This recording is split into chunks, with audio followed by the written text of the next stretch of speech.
تو یہ آپ سمجھ لیں کہ انسان کے لیے اتنا بڑا اعلان امید ہے اللہ کی طرف سے، اور اسے پھر اس معاشرے میں رکھ کے دیکھیں جہاں ہر آدمی جو ہے وہ قاتل بھی ہے، کسی اور کا قاتل تو بعد میں ہوگا، اپنی بیٹی کا قاتل ہے کہ اگر کسی کی بیٹی پیدا ہو گئی ہے تو اسے زندہ دفن کر دیا اسے، خونریزی عام ہے، دشمنوں کی کھوپڑیوں میں شراب پینے کو بہادری کی علامتیں سمجھتے ہیں، ڈاکے مارتے ہیں اور اسے حلال سمجھتے ہیں، اپنے سوا کسی کو آدمی تصور نہیں کرتے۔ چلیے جب ایسے آدمیوں کے سامنے ان ساری چیزوں کو آپ بیان کریں گے کہ یہ اس پر اللہ ایسا عذاب دے گا کہ اس عذاب کی کیفیت یہ ہے کہ وہ جسے چمٹ جائے گا، ان عذابھا کان غراما، وہ پھر چھڑائے نہیں چھوڑے گا۔ دوسرے مذاہب نے مایوس کر دیا انسان کو کہ گناہ تو ہو گیا، معافی تو ہو نہیں سکتی، تو پھر کیا ضرورت ہے، پھر ٹھیک ہے گناہوں کی دلدل میں پھنسے رہو۔ اس آیت نے گناہ گاروں کے لیے دروازہ کھول دیا، جب بھی واپس آ جاؤ گے معافی نہیں کر دیں گے، تمہارے گناہوں کو نیکیوں سے بدل دیں۔ اور اگلی آیت کے 73 میں کہا کہ وَمَن تَابَ وَعَمِلَ صَالِحًا، جس نے توبہ کی پھر اس کے بعد صرف توبہ کر کے زبان سے بیٹھ نہیں گیا، نیک عمل بھی کیا، فَإِنَّهُ يَتُوبُ إِلَى اللَّهِ مَتَابًا، تو یہ واقعی ایسا ہے کہ جیسے واپس پلٹ آیا ہو توبہ کر کے، یہ اس کے پاس آ گیا ہے جو نہ خردگیر ہے، نہ چھوٹی چھوٹی باتوں پر پکڑنے والا ہے، بلکہ توبہ کرنے والے اور معافی مانگنے والوں کو بہت پسند کرتا ہے۔ اس کے دروازے سے کوئی دھتکارا نہیں جاتا، واپس آ جاؤ۔ یہاں دو حدیثیں میں آپ کو سنا دوں جس کے لیے میں نے یہ سلسلہ واپس جوڑا ان آیات سے۔ ایک راوی حضرت سیدنا ابو ہریرہ رضی اللہ تعالیٰ عنہ ہے،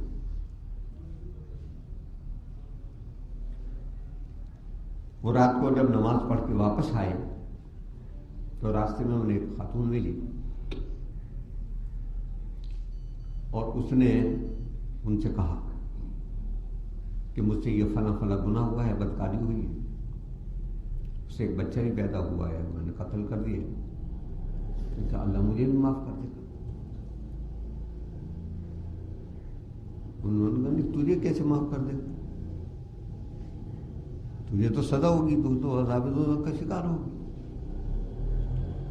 وہ روتی ہوئی چلی گئی۔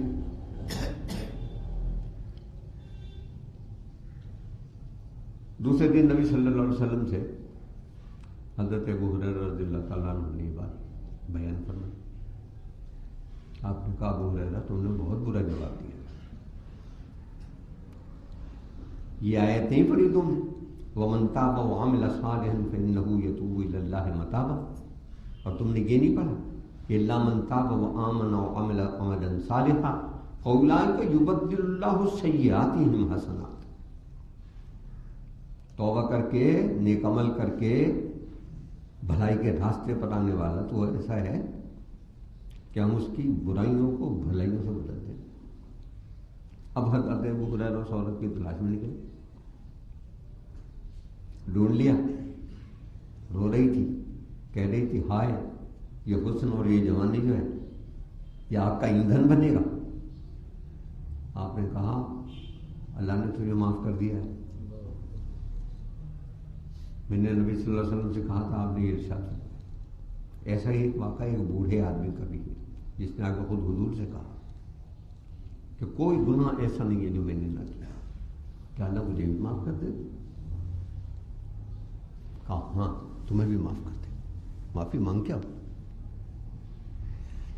یہ وہ خدا کی طرف سے فرمانے امید تھا کہ جس نے اس بدکار اور اس کرپٹ معاشرے کو کہ جو عہد جہالت کہلاتا ہے اس کا تصور بھی نہیں کر سکتے، جتنی خرابیوں میں وہ مبتلا تھے، وہاں سے پھر وہ شخصیتیں نکالی جو روشنی کے مینار بن گئے۔